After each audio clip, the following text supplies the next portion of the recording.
Teman-teman, kamu pasti kenal Nadiem Makarim, pendiri Gojek. Tapi sekarang dia dituntut 18 tahun penjara. Gimana ceritanya dari awal? Yuk kita bahas bareng. Tahun 2010, Nadiem lihat macet Jakarta parah. Dia punya ide gila, bikin aplikasi ojek online.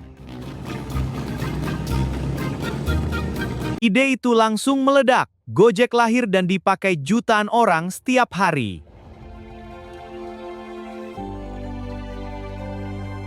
Dalam waktu singkat, Gojek jadi perusahaan raksasa, dekakorn pertama Indonesia.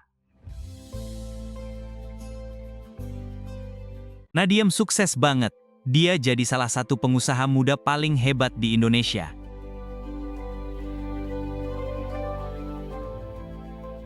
Tahun 2019, Presiden Jokowi panggil dia.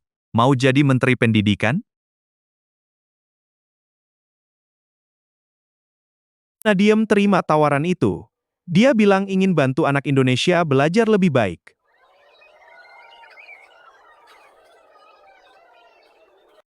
Dia langsung bikin banyak program bagus untuk sekolah-sekolah di seluruh Indonesia.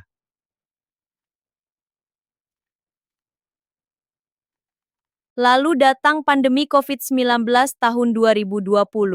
Semua sekolah tutup. Anak-anak harus belajar online, tapi banyak yang tidak punya laptop atau HP bagus. Nadiem mikir keras. Kita harus bantu anak-anak ini.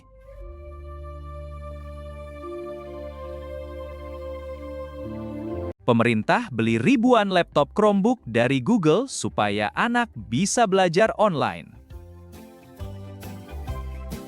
Laptop itu dibagikan ke sekolah-sekolah. Anak-anak langsung senang. Wah, keren sekali! Banyak siswa akhirnya bisa ikut pelajaran dengan lancar saat pandemi. Ya, kalian semua bisa belajar dari rumah sekarang. Senang sekali! Terima kasih, Bu Guru. Tapi beberapa tahun kemudian, muncul masalah besar yang tidak terduga.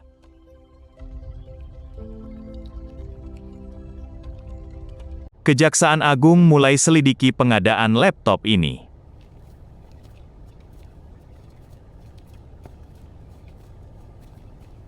Mereka bilang ada yang tidak beres. Negara rugi triliunan rupiah.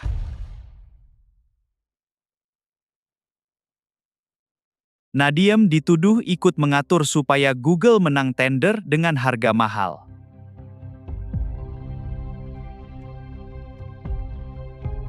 Jaksa bilang negara rugi lebih dari 2 triliun karena proyek ini.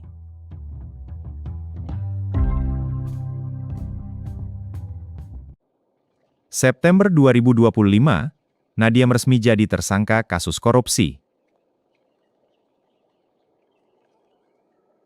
Selama 3 bulan persidangan, tidak ada bukti Nadiem menerima uang korupsi. Ada yang janggal dengan kasus ini. Semua saksi sudah dihadirkan. Sidang berjalan lama. Semua orang nunggu keputusan jaksa.